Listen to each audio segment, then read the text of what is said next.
둘이 앞에 야구 취재 51년 두 베테랑 기자의 묵직하고 예리하고 어디서도 볼 수 없는 고급스러운 분석과 전망 최강 불펜의 이용균입니다. 안성호 기자 나오셨고요. 네, 안녕하십니까. 이번 주말 계획도 야구장, 평생을 취미 없이 살아온 두 베테랑 기자가 진행하는 야구 전문 채널 최강 불펜의 안승호입니다. 오늘은 목요일이고요. 월요일은 라이브, 목요일은 녹화 타임. KBO 리그의 이슈와 흐름, 트렌드를 분석하는 시간입니다.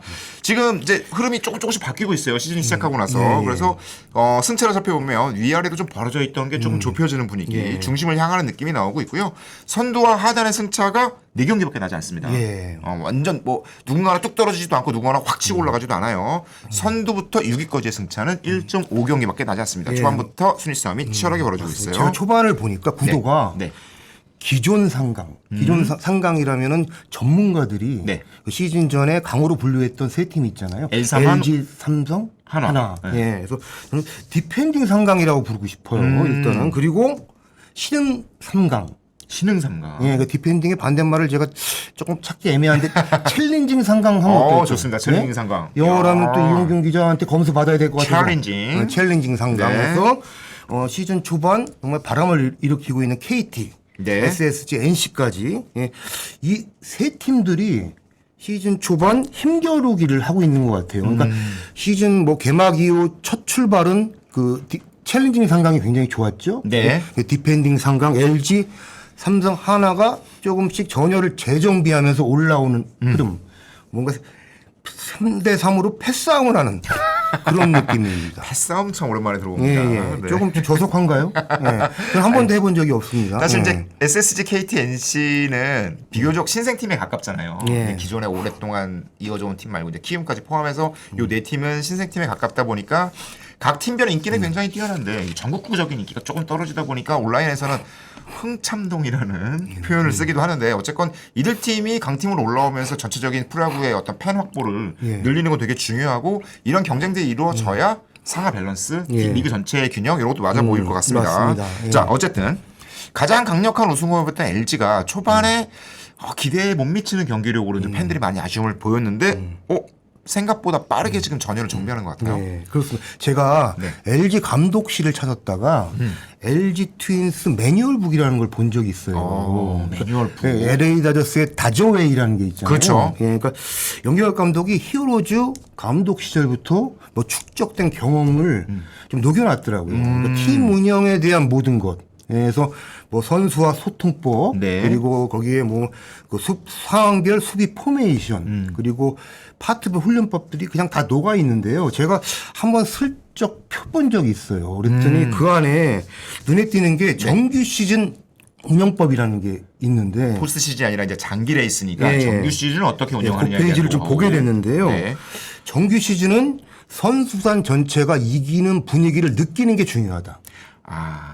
그래서 우리는 언제든지 이길 수 있다라는 분위기. 선취점이 중요하고 경기 내내 1점이라도 그 이기는 게임을 해야 된다. 사실은 너무 당연한 얘기 같잖아요. 그렇죠. 그런데 1점을 리드하고 있을 때와 그렇지 않을 때 예를 들어 무사 3루와 1사 3루에서 3루 주자를 불러들일 수 있는 확률이 달라진다는 거예요.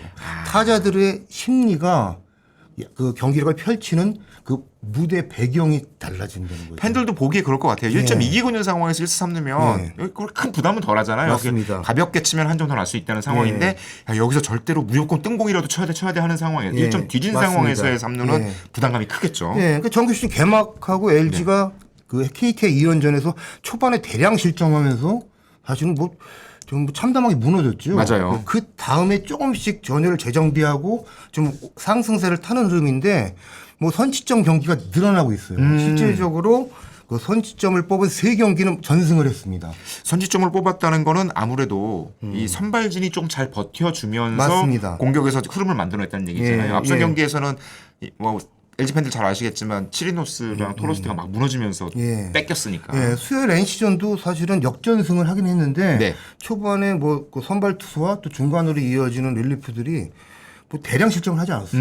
그러면서 그 스코어 차이를 좁혀놓은 가운데 후반에 역전이 가능했던 거죠. 그렇죠. 그렇습니다. 사실은 이제 투수들이 빨리 안정세를 찾아야 이제 공격력이라는 건 좀 기다리면 이제 오르락내리락이 있는 거니까 투수 쪽에서 치리노스 특히 토로스트는 조금 안정적인 투구를 하는 것 같아요. 이제 맞습니다. 외인 투수 2명이 지금 2차례 등판을 했는데 사실 두 번째 등판에서는 처음보다는 조금씩 나았어요. 특히 토로스트가 네. 그 트래킹 데이터에 나온 수치들이 정상 범위 안으로 완전히 들어왔다고 하더라고요. 시리너스는 조금 더 개선을 해야 되고요. 네. 그리고 특히 4월 말에 네. 손주영 선수가 그 부상을 떨쳐내고 복귀를 할 것으로 좀 기대를 하고 있거든요. 그래서 한 2주 안쪽으로 들어오겠네요. 4월 말 그리고 5월 초가 되면 LG 선발진이 정상화가 되고 데스가 깊어지면서 선발진 여유가 생기면 아무래도 불펜으로 그 전환할 수 있는 카드도 늘어나잖아요. 그렇죠. 네, 그러니까 LG의 정규 페넌드레스 운영이 일주일 투수 플랜을 가져가는데 조금 더 여유가 생기지 않을까 그런 생각을 하게 되고 팀 내에서 그런 계산을 하고 있습니다. 지금 사실 송승기 선수가 굉장히 좋은 투구를 보여주고 있고 예. 손지영까지 들어오면 사실은 1, 2, 3, 4, 5선발이 다른 팀의 5선발에 대해서 밀리지 예. 않는 그런 예. 파워를 갖고 있으니까 그러면 이제 세팅이 잘 될 것 같고 예. 불펜 쪽도 흔들렸는데 이 선수 얘기를 안 할 수가 없습니다. 예. 우광훈 선수. 예. 2024년 롯데에서 트레이드 될 때 그때 손혜원 선수랑 트레이드 된 거 있잖아요. 예. 그 트레이드 발표 직전에 고척구장에서 만났던 염경엽 감독 생각이 나요. 예. 그때 차명수 단장이랑 와서 쏙닥쏙닥 얘기를 하고 속닥속닥이었습니까? 아니 이제 끌고 가더라고 이렇게 예. 제가 있는데 염경 감독 예. 계신데 차명수 단장이 잠깐만요 해갖고 이용규 기자 들으면 바로 쓰니까 갔어. 이용규 기자는 못 믿는 거지. 예. 근데 그 우광훈 영입에 대해서 이제 그 장면 이후에 나중에 들었을 예. 때 우광훈 영입에 대해서 되게 좋아했었거든요. 예. 우광훈 들어올 수 있다고. 그렇습니다. 근데 그때는 뭐 24년, 25년은 아주 큰 활약을 못했는데 올해는 와 완전히 다른 선수예요. 저희가 지난번 영상에서 우광훈 선수 불펜에서 입지가 고속 승진하고 있다고 한 칸, 두 칸 했잖아요. 쭉쭉. 예, 그러니까 불펜 B조, 그러니까 네. 추격조에서 승리조로 갔고 지금은 불펜 톱3 안에 있다. 네, 네, 그 네. 팀 내에서 그렇게 중요한다는 얘기였는데요. 이 선수 그 지난 수요일까지 5경기 등판했는데 5이닝 2안타 무실점입니다. 일단 공 자체가 좋은데요. 삼진을 9개나 잡았어요. 맞아요. 예, 그러니까 그만큼 그 타자들이 대응하기가 어렵다는 거죠. 그래서 제가 그 팀 내에서 어떤 시각으로 바라보나 여러 각도로 취재를 했는데요. 사실 좀 궁금한 거 있어요. 사실 네. ABS가 도입되고 나서 뭐랄까 사이드암이라고 그럴까? 뭐 분리했죠. 이쪽 선수들이 잘 안 네. 됐었거든요. 맞습니다. 예. 근데 우광호 선수는 된단 말이죠. 예, 그러니까- 뭔가 있죠 지금 예, 우광호 그러니까 선수한테. 그 팀 내에서는 사이드암 투수로는 네. 임창용 선수 이후에 가장 강력한 공을 던지는 투수가 오. 될 것 같다. 기대를 하고 있고요. 네. 그게 현실화되는 속도가 굉장히 빠르다. 네, 그렇습니다. 제가 사실은 이거는 직관적으로 이렇게 보고 공 좋다 이런 부분인데 그 팀 내 코칭 스태프 그리고 전력 부스터팀을 통해서 제가 네. 지금 제가 확인할 수 있는 수치를 좀 보여달라 했습니다. 그랬더니 뭐가 좋은가요, 우광호 선수? 이게 좀 진짜 다르더라고요. 그러니까 아. 트래킹 데이터에 그 찍히는 수치를 보면요. 네. 저희가 우광훈 선수 보면서 정우영 선수 한참 좋을 때 네.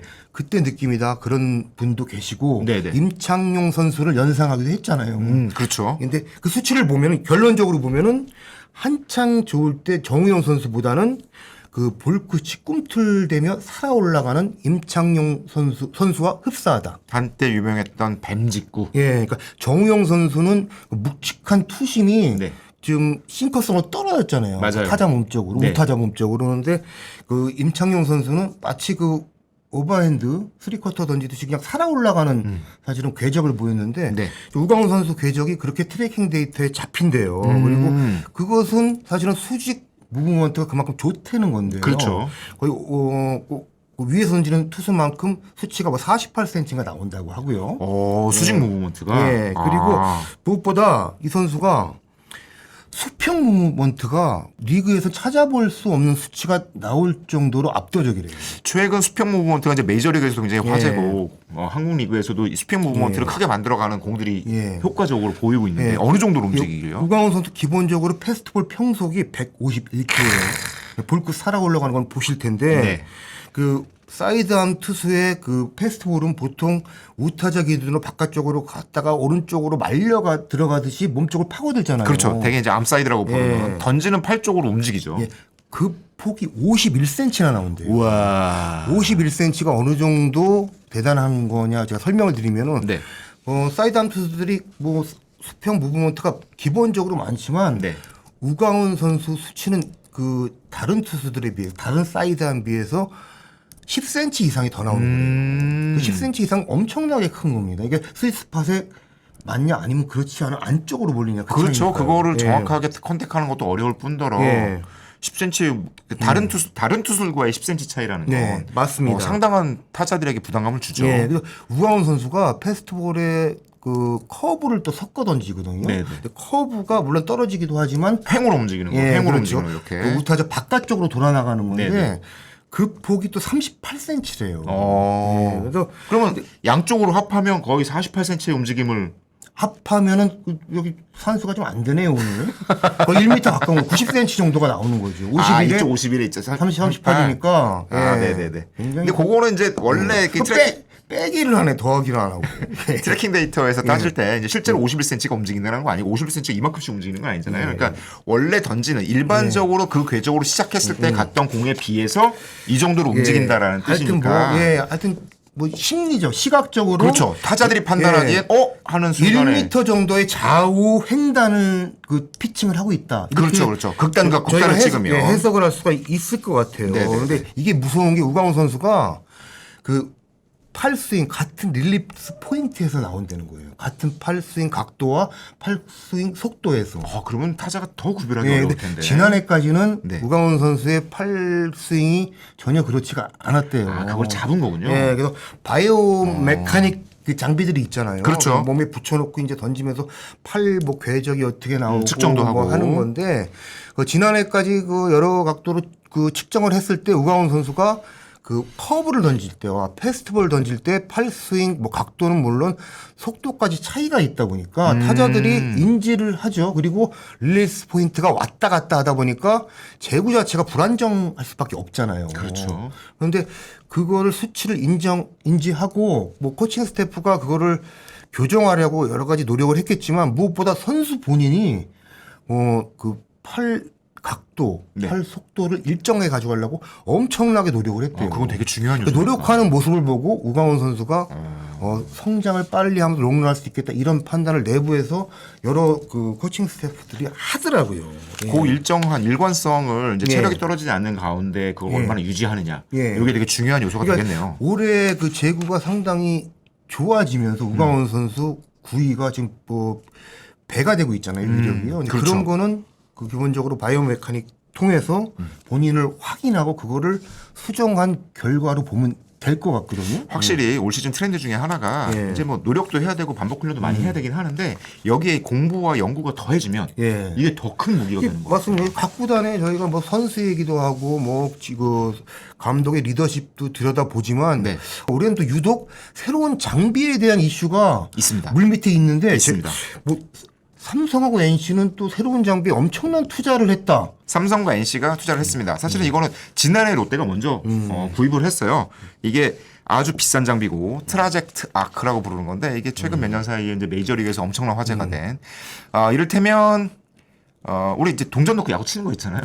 그냥 기계에서 나오는 게 아니라 정말 선수가 나타나서 필요하면 유현진이다. 그러면 유현진이 영상에 나와서 유현진이 던지는 폼에서 똑같은 곳에서 공이 유현진이 던지는 공 그대로 나온다. 근데 사실은 그 비슷한 기계가 있었어요. 근데 그거는 영상이 없이 기계만 구종만 비슷하게 만들어주는 기계였는데 이제 아예 영상이 있으니까 타자가 타이밍까지 볼 수 있는 거죠. 지난해 이제 뭐 한화도 쓰고 있었고 삼성도 쓰고 있었고 아이피치 혹은 뭐 이런 비슷한 제품들을 쓰고 있었는데 올해는 아예 트라젝트 아크라고 메이저리그에서 선수들이 쓰고 있는 장비를 들여왔습니다.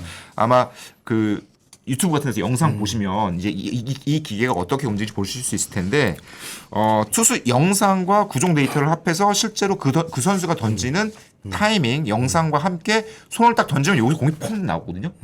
정해진 공이 똑같이 나오기 때문에 그거를 정말 실제로 시뮬레이션하고 체험할 수 있는 장비고요. 말씀드린 대로 지난해 하반기에 롯데가 가져왔고 올 시즌 NC와 삼성이 구입을 하면서 세 개 팀에서 사용하고 있습니다. 그래서 지금 올 시즌 보면 롯데도 뭐 지금 순위는 약간 떨어져 있지만 공격 지표가 나쁘지 않거든요. 팀 OPS 0.773으로 4위에 올라 있고 삼성 NC도 방망이가 확 올라오고 있고 효과를 보고 있는 게 아닌가 싶은데 이게 얼마인지 궁금하잖아요. 네, 얼마나 돼요? 이게 뭐 구입을 하나요? 제가 물어보니까 이거 약간 무슨 정수기 같아요. 3년 약정을 해야 된다고. 뭐 구독하는 거예요? 구독이죠. 구독. 3년 약정에 렌탈. 한 10억 원 정도 한다고 합니다. 야, 3년 10억짜리 FA 그렇죠, 그렇죠. 예, 영입했다고 보면 연습용 FA를 3년 10억짜리 배팅볼 투수를 영입했다 이렇게 보면 되겠네요. 네. 비싸네. 진짜 그렇게 따져보니까 어쨌든 똑같이 복사하는 배팅볼 투수니까요. 그래서 그 삼성의 이중열 단장 그리고 NC의 임선환 단장하고 통화를 했는데 이게 타자들의 반응이 아주 뜨겁다고 합니다. 너도 나도 연습하고 싶어서 막 그 기계 켜놓고 돈 내고 쳐야 되는 거야? 500원 내고 쳐야 되는 거 아닙니까? 이게 팀에서 경기 중에 500원짜리 구단이 돈 받고 받고. 예. 아니 근데 이제 그 두 팀 모두 기본적으로 선발 투수가 정해져 있으니까 그 선발 투수에 대한 미리 예행 연습을 해볼 수 있는 거잖아요. 근데 이것뿐만 아니라 경기 중후반에 경기 상황에 따라서 상대의 어떤 볼펜 투수가 나오고 그 볼펜 투수가 나왔을 때 내가 그 투수를 어떻게 상대하겠구나 혹은 대타로 나가겠구나 예상할 수 있잖아요. 이 선수들이 경기 중에 공격할 때 자기 타석 멀면 얼른 더가웃 뒤에 있는 그 연습장에 가서 그걸 해보는 거예요. 이를테면 SSG 상대랑 노경원이 나랑 만날 것 같다 하면 노경원 거 뭐 미리 해보고 나오는 거죠. 벤치 기다리는 선수들한테 도움이 될 것 같아요. 그럼요. 그 되게 뭐 오른손 타자건 왼손 타자건 대충 상대할 대상이 정해져 있잖아요. 장한 스페셜리스트가 올라왔을 때 대타 카드로 본인이 준비할 것이라는데 그걸 실질적으로 그 시간에 맞춰서 준비할 수 있다는 거니까. 그렇죠. 급하면 굳이 안 쳐도 일단 공을 몇 개만 봐도 차이가 크죠. 그거 도움이 되니까 그런 식으로 준비를 하고 있다고 그래요. 아예 경기 전에 루틴으로 연습 시간을 만들기도 했고 다만 이제 뭐 완벽한 기계는 아니어서 약간의 이런 말 써도 되는지 모르지만 생 노가다가 필요하다. 이게 메이저리그 제품이잖아요. 그래서 메이저리그 제품이니까 메이저리그에는 메이저리그 투수들의 데이터들이 자동으로 이렇게 들어간대요. 예. 근데 KBO 리그 투수들의 데이터는 없잖아요. 그렇죠. 그래서 구단 직원이 일일이 수작업으로 넣어야 된다고. 영상도 따로 이제 그 전력 분석 팀들이 그 백넷 뒤에서 찍는 그 영상을 일일이 따서 입력을 해서 써야 된다라고 해서 NC 직원이 이제 어떻게 하다가 메이저리그 관계자랑 만나서 트라젝트 아크 잘 쓰고 있냐. 근데 우리는 이렇게 쓰고 있다라고 했더니 메이저리그 관계자가 깜짝 놀랐답니다. 아니 그거를 다 수작업으로 넣는다고? NLB에서 상상 못하는 KBO의 그 노동 수작업. 수작업. 역시 KBO 리그는 대단합니다. 이렇게 생 노가다로 해야 되고 그리고 전기세도 많이 나올 것 같긴 한데. 그 전기세뿐만 아니라 3년에 10억만 내면 끝이냐. 구독료만 내면 되냐. 근데 이게 정수기도 필터 갈아줘야 되잖아요. 이게 뭘 갈아줘야 되는 게 있어요. 그렇구나. 이게 트라젝트 아크가 보다 이 실제 궤적과 비슷하게 만들기 위해서 쓰는 전용 공이 따로 있답니다. 그냥 공을 넣으면 그게 좀 공이 무겁기도 하고 그걸로 훈련을 해야 되는데 진짜 공 때리면 약간 울리기도 하잖아요. 그렇죠. 그러니까 약간 좀 말랑말랑한 손목에 부담이 덜 되는 그 공을 넣어야 되는데 그 공 쓰다 보면 이렇게 좀 단데요. 해지면 그 공 따로 사야 되니까. 회전력 같은 걸 유지시키려면은 그렇죠. 새 공이 필요하겠죠. 그래서 구독료에 더해서 그 소모품 비용도 만만치 않다. 어떻게 사요? 쿠팡으로 사나요? 아니죠. 그 본사에 얘기해서 비행기 타고 오는 거죠. 비행기 타고 오겠죠. 뭐 여기 지사가 있진 않을 테고 그렇죠. 서울 지사 같은 경우 이거 뭐 전 세계에서 몇 개나 쓰는 기계라고. 맞습니다. 물론 일본도 많이 씁니다. 이 기계는. 그래서 지금 이 트라젝트 아크가 들어왔는데 이게 구장 상황상 이를테면 잠실 선수들은 못 써요. 그렇지. 너무 뭐 거기 설치할 곳이 없는 거죠. 실내 연습장이 지하에 있긴 한데 거기 아마 공간이 잘 안 나올 것 같아요. 그런 거 고려하면 일단 새로 생긴 홈구장을 갖고 있는 팀들에게 좀 유리하고 그렇게 어쨌건 그것 영향들을 보게 되면 그 한쪽에서는 그런 생각 들어요. 투수들도 연구 많이 하는데 타자들도 지금 타고 투자 이유 중에 하나가 이제 ABS 적응과 함께 이런 신장비 도입 그동안 없었던 이런 것들도 좀 영향을 주지 않을까라는 생각이 듭니다. 어쨌든 이랬는지 저랬는지 삼성도 방망이가 좀 살아나는 모습. 제가 이종열 단장 통화했는데 이종열 단장 목소리가 약간 올라가 있더라고요 이제. 그렇군요. 아직 멀었습니다 하는데도 약간 하이톤이에요. 그동안 전화 잘 안 받으셨는데 언제든지 전화 주십시오 하는 거 보니까 약간 자신감이 올라갔어요. 그렇군요. 예. 뭐 그럴 만한 것 같습니다. 삼성은 역시 방망이죠. 네네. 예. 시즌 전에 김선우 위원이 LG보다 삼성이 셀 수 있다고 전망을 하면서 역시 뭐 방망이 화력 차이가 다른 팀보다 월등하다 이런 그 좀 조명을 했어요. 근데 네네. 최영우가 가세한 라인업 타선이 어떨지 굉장히 궁금했는데 네. 서서히 시너지가 나오고 있는 것 같아요. 최영우 선수 초반에 좀 안 좋은 것 같았는데. 개막 이후에 5번 타자로 주로 나오다가 네. 주중에 기아전에서는 3번으로 나오더라고요. 근데 3번 최영우, 4번 디아즈, 5번 구자욱, 6번 김용훈까지 이어지는 좌타 라인이 정말 무섭더라고요. 2사에서 3번부터 시작해도 한두 점을 쉽게 뽑아내는 그런 흐름이 나올 정도니까. 2사 뒤에도. 예, 굉장히 불펜님, 경기 후반 승부처에서 3번 타자로 연결될 때 벤치에서 고민이 클 것 같아요. 어떻게 넘어가야 되나. 저항 불펜이 그 확실하지 않은 팀들은 좀 고민이 될 것 같아요. 그렇습니다.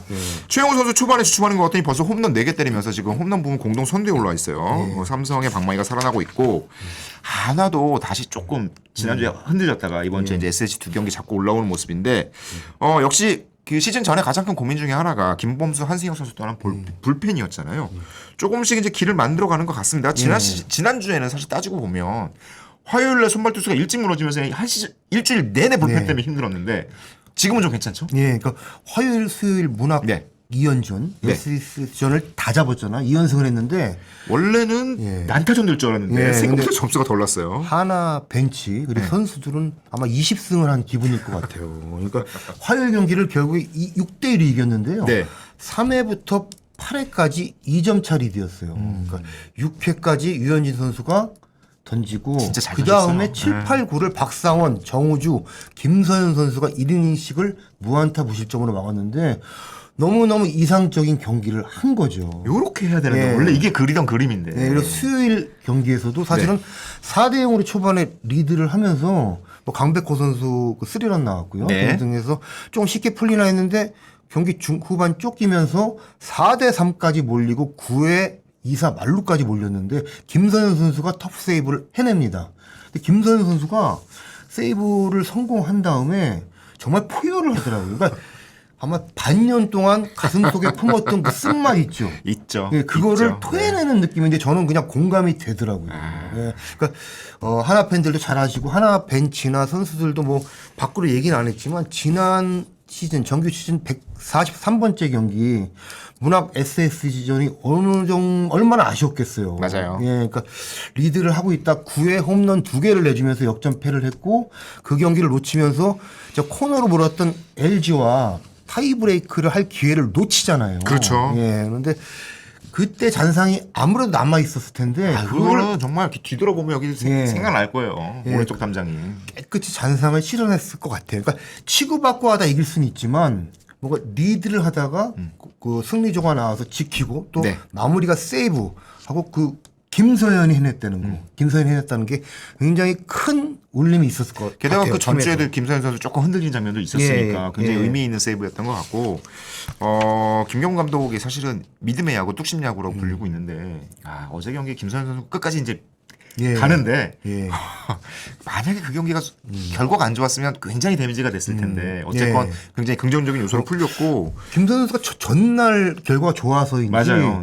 사실은 그 볼넷도 나오면서 말루까지 몰리긴 했는데 그래도 팔스윙이 자신 있게 던지더라고요. 그러니까 그게 필요한데 그 테일링이 역시 다르게 나온다는 걸 제가 좀 시각적으로 또 들어오더라고요. 그래서 김서현 선수는 역시 그 패스트볼을 정말 터프하게 그냥 날것 직구 자체에 그냥 날것 직구 같잖아요. 그렇죠. 그 6회처럼. 그런 느낌을 던질 때 역시 김서현 선수만의 그 강점, 매력이 살아난다. 6회 얘기하니까 좀 침이 맴도네요. 제가 좀 익은 고기를 많이 먹고 하는데 무슨 사자도 아니고 참 죄송합니다. 저는 날고 하면 생선회가 더 좋습니다. 어쨌든 SSG도 사실은 팀 타선 1위, OPS 1위 팀이라서 굉장히 터프한 상황인데 그거를 한화가 잘 불펜이 막아냈고 다만 이제 연투 상황에서의 힘이 조금 떨어지는 것들은 이제 잘 관리를 해야 될 부분인 것 같아요. 자, 이렇게 리그 흐름 찾아보면 LG 삼성 하나가 좀 올라오고 있고 아까 말씀하신 대로 챌린징 3강 KT, SSG, NC가 지금처럼 밸런스를 유지하면 이 나머지 네 팀 3, 3, 4에 이 나머지 네 팀이 참 더 힘든 시즌밖에 없는데 이 온라인에서는 벌써 이제 꼴뚜기라는 별명을 부르기 시작했대요. 그게 뭐예요? 이게 이제 사실 롯데가 좀 안 좋을 때 이제 막 꼴대라는 명칭을 얻기도 했잖아요. 이제 그걸 붙여서 롯데, 두산, 기아를 묶어서 이런 이름을 이제 붙이기도 하는데 요거 세 팀으로서는 이제 이거 얼른 탈피해야 되잖아요.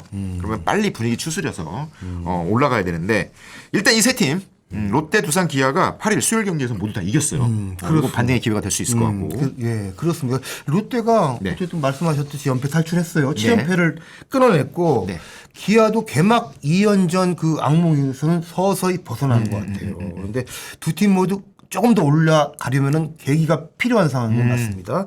그리고 그 두 팀뿐만 아니라 그 선수단 컬러, 그 벤치 컬러를 완전히 바꾼 두산, 네. 그리고 키움까지 이들 팀들이 조금씩 좀 뭐 전열을 정비하고 있는데 예년보다는 그 이제 5강 진입하는 구도가 그 벽이 좀 높아 보이는 건 사실입니다. 말씀드렸듯이 그 디펜딩 상강, 네. 뭐 그 LG, 삼성, 하나 여기에다가 챌린징 상강, 그 KT, SSG, NC 모두 쉽게 무너지지 않을 것 같은 뭔가 지금 그 구성이 보이잖아요. 또 하나 변수가 크지 않을 것 같다는 생각이 드는 게 외인 공백 리스크가 이전보다 적잖아요. 지금 이제 한화도 그렇고 삼성도 그렇고 삼성은 시즌 전에 부상, 한화는 시즌 시작하자마자 부상, 외인 에이스들이 부상을 당했는데도 빨빨빨 채워가면서 가는 중이잖아요. 예, 맞습니다. 그러니까 외인 선수가 무너지거나 공백이 생겼을 때 그 팀의 그 내부 구성에 균열이 생기고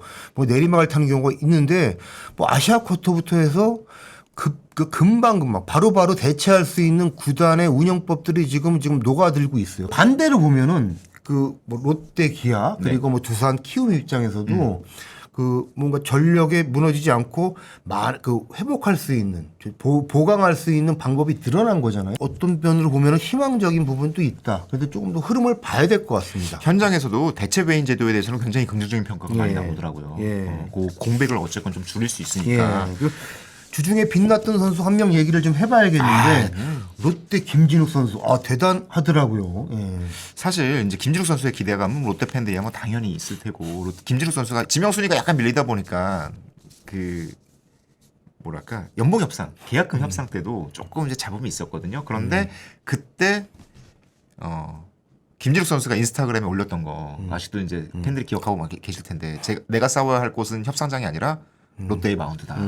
이런 얘기를 올리면서 팬들을 했었는데 지금은 사실 그동안은 제구가 많이 흔들리고 기대만큼 활약을 하지 못했는데 올 시즌 완전히 다른 김진욱입니다. 갓진욱이에요. 갓진욱. 시즌 초반 얘기했듯이 지금 롯데가 마운드만 버텨주면 해볼 만한 경기를 할 수 있는데 어제 경기 8이닝 1실점인데 4사구가 1개밖에 안 나왔습니다. 김진욱 선수가 2경기에서 삼진 10개 잡아냈고 볼넷 3개, WHIP가 0.79예요. 대단합니다. 지난해에는 2.15였는데. 네.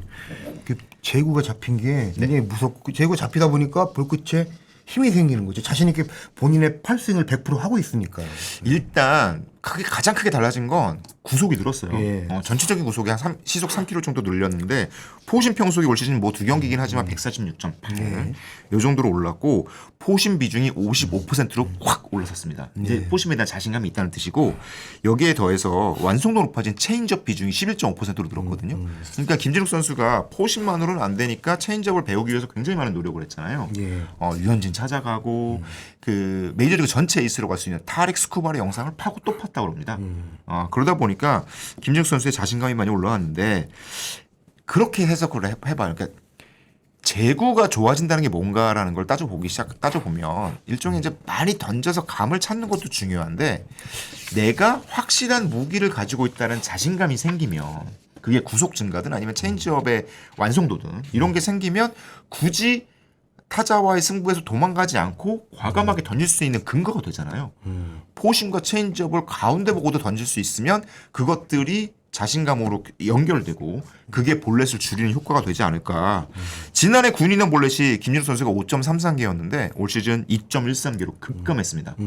이게 이제 김진욱 선수의 가능성을 높여주는 거고 그러다 보면 롯데가 선발진 싸움을 원래 이제 비록 패하긴 했지만 로드리게스와 누구죠? 비슬리. 비슬리가 워낙 좋으니까 요 흐름을 바탕으로 롯데는 반등의 기회를 만들 수 있지 않을까라고 생각이 듭니다. 금토일 주말 3연전도 매치고 굉장히 흥미롭습니다. 네. 뭐 롯데는 키움을 만나는 것 같더라고요.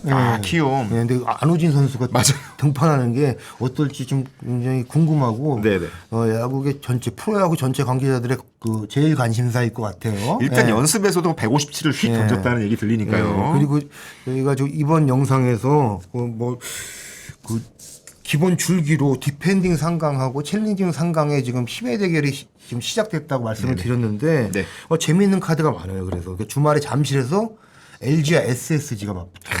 여기 또 이제 막 올라가는 팀. 진짜 배기가 어느 팀인가 이제 좀 가려질 것 같고요. 대구에선 삼성하고 NC가 격돌합니다. 요 두 팀이 둘 다 트레젝트 아크 쓰는 팀인데 경기장이 대구예요. 예. NC 선수들은 못 씁니다. 네, 가서 잠깐 뭐 돈 내고 쓰면 안 되나요? 예, 동전 넣고. 근데 또 하나 이제 기아가 대전에서 하나와 3연전을 벌여요. 아, 요것도 재밌겠네. 예, 근데 이범호 감독이 지난 시즌 실패 이후로 지난 시즌을 복귀하면서 역전패한 몇 경기를 굉장히 더듬었거든요. 예, 그런데 그 출발점이 전반기 마지막 대전 3연전이었어요. 맞아요. 예. 그러니까 얘 지금 뭐 하나가 문학에서 이번 주중 시리즈가 그냥 드러나는 것 이상으로 팀 내부에서 많이 의미부여를 할 그 요소들이 스토리들이 많았잖아요. 그렇죠.